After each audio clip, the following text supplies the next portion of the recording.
So I decided to expand on some of the thoughts regarding the woman that is my mother. And that's because, you know, I don't want to like be sitting here making like depressing YouTube videos, or like it's always, you know, about reliving my trauma or whatever. But in the same time, I'm kind of just flowing through whatever I'm going through in real time. And some things that I don't go around saying to people on the everyday, I feel like this, like YouTube is giving me a way to still say it, but not like be going and like complaining to all my friends or whatever. Not that I have a bunch of friends, but like it just kind of gives me a way to get it out, I guess, one time, kind of hear myself say it, and I'm like, you know. And it can be therapeutic in its own way. This is becoming, you know, a type of talk therapy for me, which is why I'm really hoping that it, you know, as this progresses, that there will be an audience that this reaches, that this will, you know, possibly give me a sense of support, right? Because a lot of this stems from loneliness. A lot of this stems from, yeah, just loneliness and wanting to feel seen or heard. So back to the core, you know, heart of this. I decided I wanted to expand a little bit more on my mom, because in this weird way, and I think this is the sickness and psychosis that comes with growing up with a narcissistic parent, that they somehow still like have a hold on you to some degree, because it's so impactful, right? And I think that there's a part of me that still wants to humanize her to the listeners and the audience in some type of way. And I don't know why, because I feel like if I'm like digging into the real reason, I think that there's an underlying sense of still wanting to not really protect her, like fuck that, but like I said, I guess maybe level with her a bit. Like I still do that a lot. Like I do that more now than ever, because now that I'm a mother of my own and have been for over a decade, I constantly think of like, well, maybe was my mom or dad feeling this in this stage of their parental journey and parenthood. So I do think about these things, and I try to put myself in their shoes so many times, but then that's what kind of leaves me lost even more, because I'm like, okay, like I kind of see where you're coming from, but you know, you still missed the mark. So yeah, I mean, I know that there's somewhere in there someone that maybe wasn't a monster at one point. I mean, she's completely gone to the dark end, to the dark side now. She's in the deep end now. But I think maybe for my own sanity, a part of me still has to believe that I wasn't just born, because I'm a part of her. I'm half her DNA. So if she's a monster by nature and not by circumstance, then that means that there's a monster that lives in me by heredity. And it sometimes, yeah, I mean, it can become consuming in a way, because you want to know, who the fuck are you? Who really are you when you don't have any real knowledge of your origin? I'm Puerto Rican and I don't speak Spanish. That itself is very like frustrating to me. It doesn't matter, because I know things here and there, know words or the music. Like, I don't speak fluent Spanish. I can't go have a conversation with any of my people, any of my family members that do speak Spanish, and connect with them on that level. And there are quite a few of them that do. There's a whole side of my family that does, and then there's a whole side of my family that does not. And that's another thing that I'm like, I blame my mom for, because not just my mom, my parents in general, because how dare y'all have 4 Puerto Rican kids and not teach any of them Spanish? Is it, and why? Because my dad speaks fluent Spanish. My mother does not speak fluent Spanish. She never has, but we grew up all in the Spanish community to some degree. Like, they definitely did, my parents, but when we were living in New York, we did too. So, and my grandmother speaks fluent Spanish. Both my grandparents literally have the strongest accent. So that's why I'm just like, bro, who are we? Because when you don't really know who you are, you're struggling to find yourself your whole life. And that's just the truth, bro. I have had an identity crisis most of my life. Eventually that turns into, for some people like me, it goes extreme and it turns into BPD. If you don't know what that is, it's borderline personality disorder. Please educate yourself, because this is not the video where I'm going to be doing much of that. Maybe at another time in another video I'll go into depth about that, but it did, you know, for some extreme cases it turns into that, and for me it did, and I didn't learn that until way later into my life.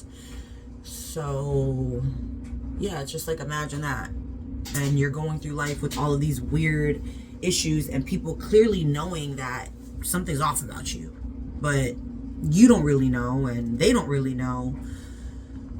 And any help that was ever brought in for me, my mom quickly flipped the script, victimized, and was just awful. Like, because if she would have been open to getting me help, because Lord knows I needed it. I needed severe therapy. We all did, and herself included. Things would have turned out differently, you know? Things would have turned out differently. And my brother would still be here, is how I look at it, because he was a product of the toxicity of our family and didn't know any other escape, didn't know what else to do. So essentially all his outlets, the drinking, especially the drinking, that's what eventually I feel like, you know, really did him in. But he wouldn't have turned to that the way he did if we would have had each other. And we never did. We never felt like, I mean, not us siblings, but, you know, us as a family, as a unit. So yeah, like, I think about, like, who is my mom? See, the difference between my parents, and you're not going to get all the details in this one video, I could tell you right now, because this shit goes so deep. And I'm probably going to have to break this up into different, you know, times and then post it when it's all ready. But the big difference between my parents, we all knew who my dad was, more than not knowing him. There's all a part of our parents that we don't really know, right? That we, you know, that they keep from us, obviously, or things that, you know, you just find out when you get older. You don't need to know your parent 100% when you're a child. But my dad was way more like authentic and honest with us, and I think he honestly couldn't help it. I think he didn't even know how to hide it, and that's a lot of who we are too, me and my siblings, versus my mom was hell-bent on hiding who she was at all costs. She never wanted to be exposed. That lady could look you dead in your face and, like, I mean, lie to you with a straight fucking face. It's really crazy. And I watched her doing it since my memories were formed. And back then, I thought it was like a superpower. I thought she was like a witch. Like, I thought she could, like, put these spells on people, when essentially she is in her own right. But yeah, like, I mean, that's who I've always known my mom to be. I've never seen her in an authentic or honest form. Versus my dad, we've seen him in all forms. So it's like, whether you liked it or not, that's who he was, and at least you knew what you were dealing with. Where my mom, we just didn't know. Like, only thing we knew about her, or eventually learned, which other people, that's the thing, when you're a kid, the other adults in your life already know this about this person, but you don't. And that's how it was. And I felt like I was always trying to protect my mom. So if whatever she said, whatever she lied about, even if when I knew, because I would see it with my own eyes that clearly is not what happened. I'm talking about from young. I would still defend that and still have her back, and I would lie for her. So I was in training very young. Okay. And that's the scary part. That's really the scary part about it. Is, you know, you go into training very young when you have sociopathic type parents or whatever it is, because, you know, they need you to cover for them just as much as they need to cover for themselves. Because kids ain't nothing but a bunch of sponges and then essentially tape recorders, you know? So yeah, eventually I picked up, you know, that tactic right behind her. And my dad like lied, but again, I'm not lying is lying, but when you know, like, there's just still, at the end of the day, when you're grown, you realize there are different levels to shit. And my dad was a liar, like, about things, but again, like, it was just different than the way my mom did it. My mom did it on some like if you ask my mom what time it is, you better check your watch. If you ask her the temperature outside, you better go get a thermometer, because she'll lie about anything. And I think it just became a habit to her, like almost like smoking cigarettes, or like, you know, it's like if she wasn't lying, she didn't even know how to be honest. And my dad only lied because he, like, it was just the addict in him. It was the addict in him. So he probably would lie, like, about whether he was high or not, you know, or like maybe if he needed money or something like that. But versus my mom would just lie just to lie. So with that comes just like a sense of deception from the person in your life who you are looking up to. So like for me, just seeing that early on, and now replaying it decades later in my head as an adult, thinking like the parent that I am. And do I lie to my kids? There have been instances where, yes, I would classify it a lie. But again, not to the extent that she was doing it. Like, it's like stuff. Yeah, like, honestly, I can't even think of even a small lie that I tell them, because I really don't. Like, there's just no need for it. Now, are there things that I keep guarded from them, like my particular details of work? Yes, there are some things that they know, some things that they don't. Which is normal. Any child does not know the complete in and outs of what their parents do, believe it or not, whether they're a fucking doctor, whether they are a working woman. So yeah, like, I don't do what she did to my kids. And that's because I don't want to gaslight my kids. I don't want them to feel like they can't trust me, because the thing is that they hang on to your every word up until a certain age. But then when they notice, they're like, you know, and then you start to look funny to them.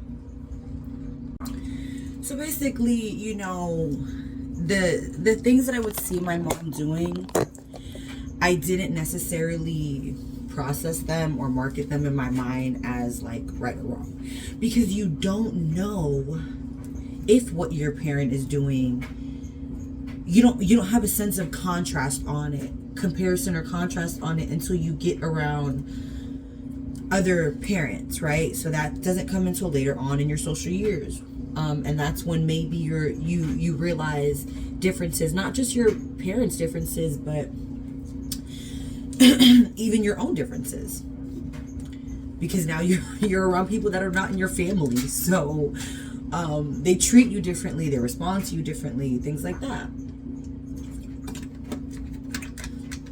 So it wasn't until, you know, I don't know, like, I would say like when I met my stepmom, that like lying became like it registered to me because she was now telling me that's wrong. Like you don't do that. You can't just lie. But it seemed like such a normal way to communicate to me. I didn't know I didn't perceive like, oh, that was a wrong or way to communicate. It was just, that's what I see my mom doing, so that's what I do. Okay, so what else? Because I don't want this to just be like going over my childhood at length. But there was a purpose to this. So thinking about like, oh my God, who is my mom? Like, who is this lady? Which I think about a lot. Like, who, I wouldn't say who raised me, because she didn't necessarily raise me, but she contributed to my upbringing in a major way, obviously.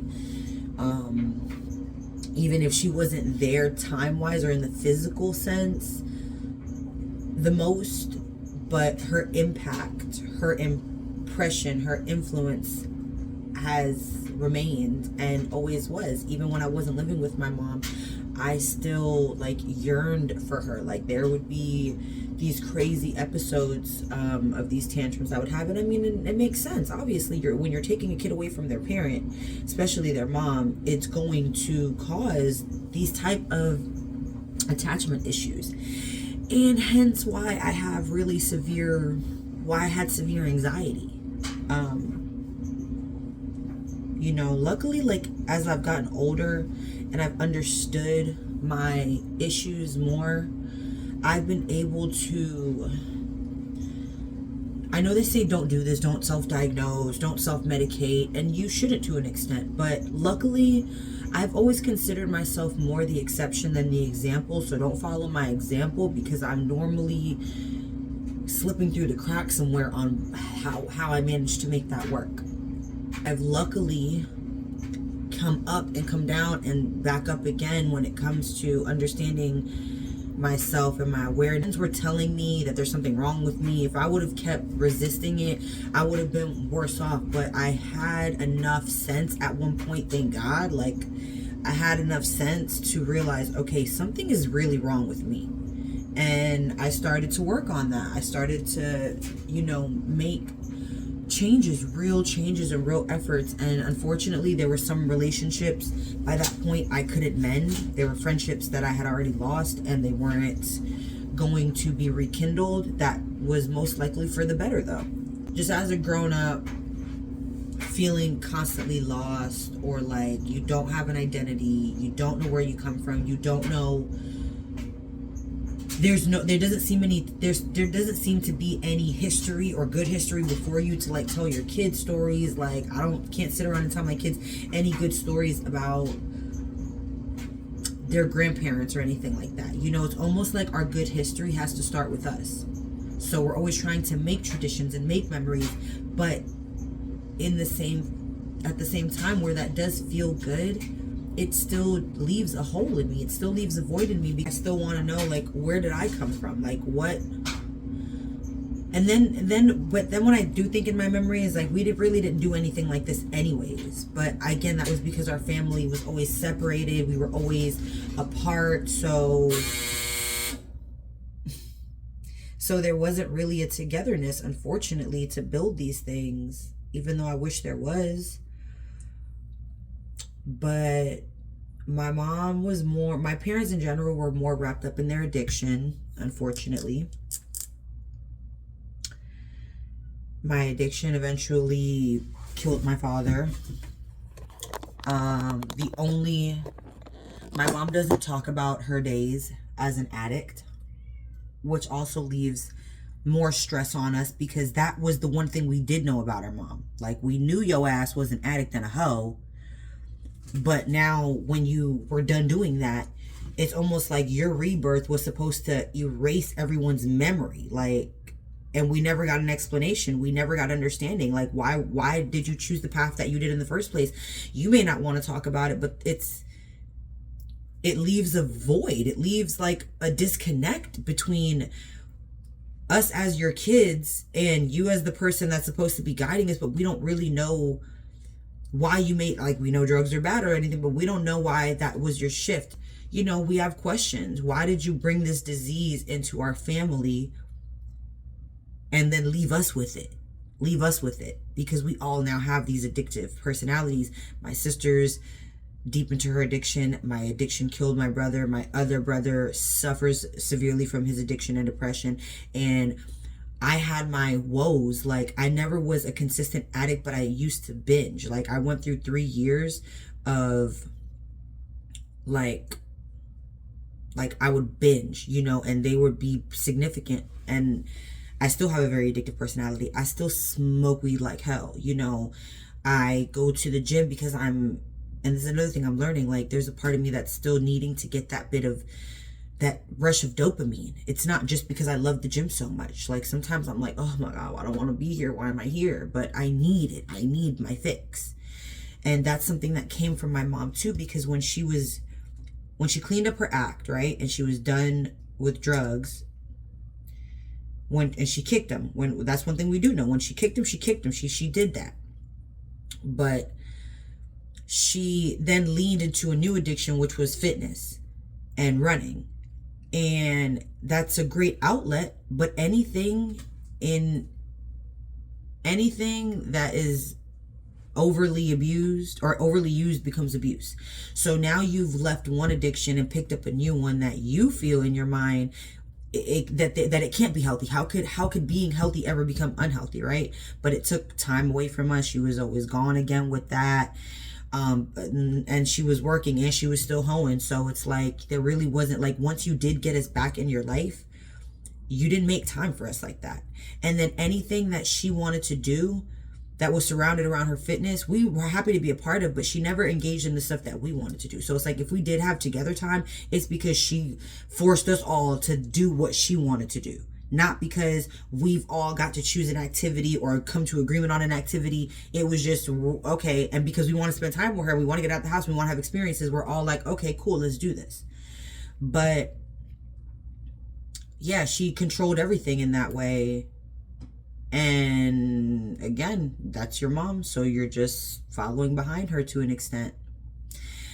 And with my kids, I feel like there's a huge difference between how she did that, like how she orchestrated our family time and how I orchestrate our family time. Because I do notice that sometimes I'll pull them together for stuff that I just want to do. Like, I'm the one that likes to do the reading and the togetherness, because that's like something that is a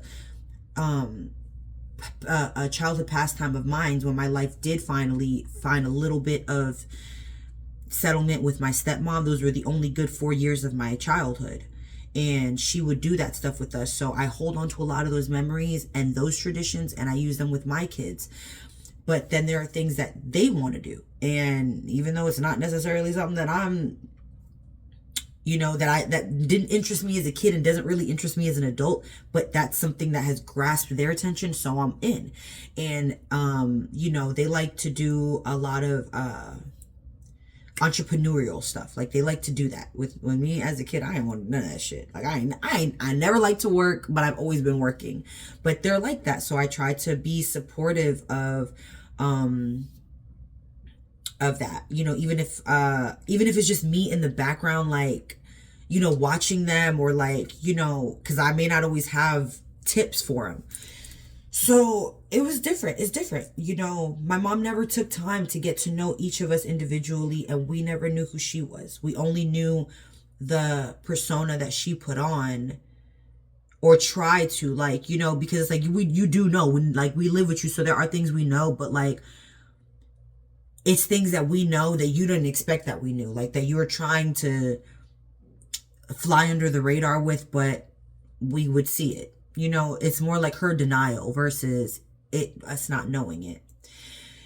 And my kids, they see me the whole 360, the good, the bad, the ugly, the pretty, the indifferent, like, so they know all these different dimensions to me. So they'll know what I'm putting on in front of other people or in front of other parents, and I'll look at them, I'll be like, you know what I'm saying? Versus my mom will not only try to convince the person that she's performing for, but then in that convincing herself and convince us. So we never know when to break character with her. And it felt like we were always all having to put on.